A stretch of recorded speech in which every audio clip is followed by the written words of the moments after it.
Hi guys, welcome back to Simply May's Thoughts.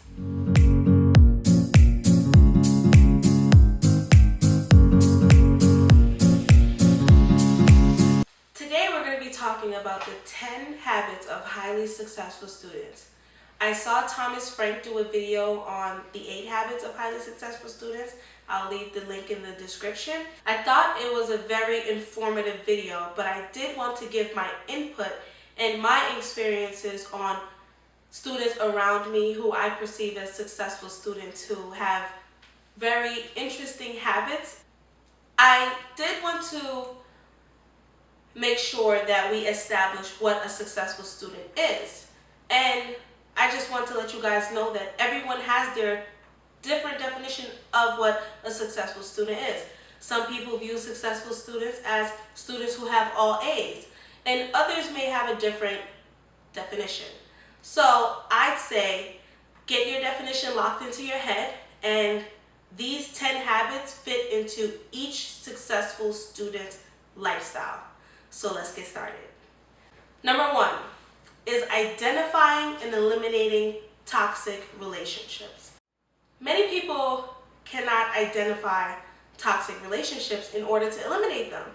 And a very important characteristic of a toxic relationship is the amount that one person is giving versus the amount that said person is receiving. So, personally, if you have a friend who only wants to engage in the social aspect of college or whatever you're doing in your day-to-day life and not engaging in the academic or the productive side of it, that is a toxic relationship.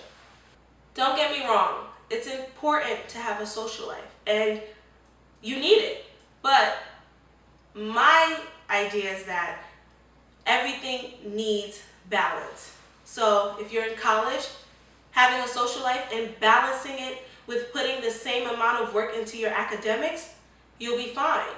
But when one outweighs the other, you're in for some trouble. So the second habit is interest. A lot of times, you may not know exactly what you want to do, but you need interest. So if you come to college and you don't really know what your major is, or you know what your major is, but you don't know what job you want to have when you're done with college, it's important for you to have interest in your courses. So let's say you're majoring in liberal arts, but you're taking all criminal justice courses or all social science courses. That's fine, because as long as you have an interest in it, later on you'll be able to develop your interest into solid ideas. The third habit is fear of failure. Eliminating fear of failure. That's not how you want to live in college. You have to just get out there and do it and just get it over with, because once you get comfortable with facing your fears, you create an environment so that those fears will not turn into obstacles in your future. The fourth habit is communication. And communication is important with your professors because it allows you to build an honest character.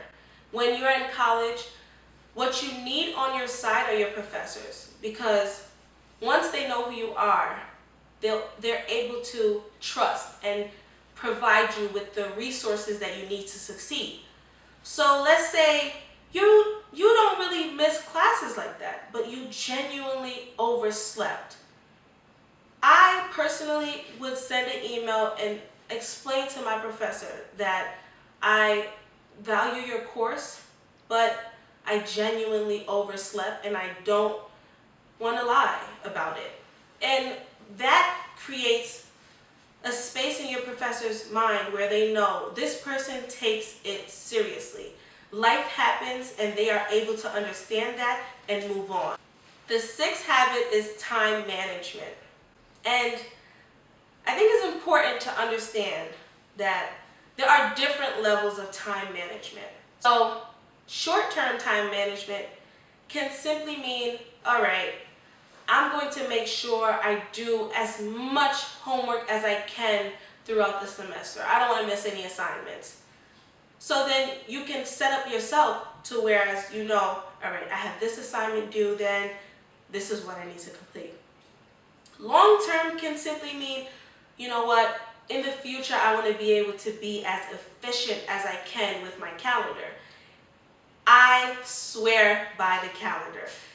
The calendar, it just provides you that sense of security when you may not remember everything. I have missed a presentation because I didn't have it in my calendar. Literally, I'm in class and my professor goes, "All right, May, it's time for you to present." And I was like, who? But it was very embarrassing, and it never happened to me again because I set my calendar now. The seventh habit are giving yourself rewards. Everyone needs rewards. You need incentives just to remind yourself that you have something else you want to accomplish. There's a bigger goal. Just like an associate, maybe going through that 4-year stretch to get your bachelor's, maybe someone needs that associate in between to let them know, oh, you're halfway there, keep pushing. So the 8th habit is avoiding procrastination. I won't be a hypocrite and tell you to eliminate procrastination because I'm a graduate student and truth be told, I still procrastinate. But it's not because I don't want to do the work, it's simply because there are things that are more important at a certain time. So if I have something due on a Friday and something due the Tuesday before, I'll do what's due the Tuesday before to make sure that I don't miss a deadline. But procrastination can sometimes mess you up if you let it. So with avoiding procrastination, what you need to understand is the consequences of procrastination. So understanding that waiting till the day before a 20-page paper is due to do it, you may not get the best grade, and not only that, you may be burnt out, so you may not give it your all. So maybe you can use time management and do a page per day up until the due date, or you can collect all of your books that you want to cite with your paper ahead of time. But just make sure that you do things step by step so that you're not waiting until last minute and you don't feel burnt out. Understanding your challenges. And what I mean by understanding your challenges is, for a lack of a better term, understanding where you have your weaknesses. And the reason why I say this is because you need to understand your challenges so that you can develop them into strengths. Or if you feel as though this is a challenge that you can't develop into strengths, you can at least be aware of them so that in a stressful situation, you'll know how to handle them. The 10th habit is finding support and locating resources. So finding support is having that responsible friend who is basically family at this point, or having a counselor who can guide you, other known as an advisor for college students, and locating that mentor, the person who has your best interests at heart, can show you the ropes and really guide you and show you what to do and what's the next step. So for locating resources, I just think that the writing center is a very good place for college students. I work in a writing center and students will come literally with a paper due and not due the next day, but a paper coming up. And they really don't know where to start. And it's very important that you have someone who can brainstorm ideas with you, look over your introduction for you, read your conclusion for you. So it's really good to have that person to bounce ideas off of. Locate those people. Almost every school has a writing center.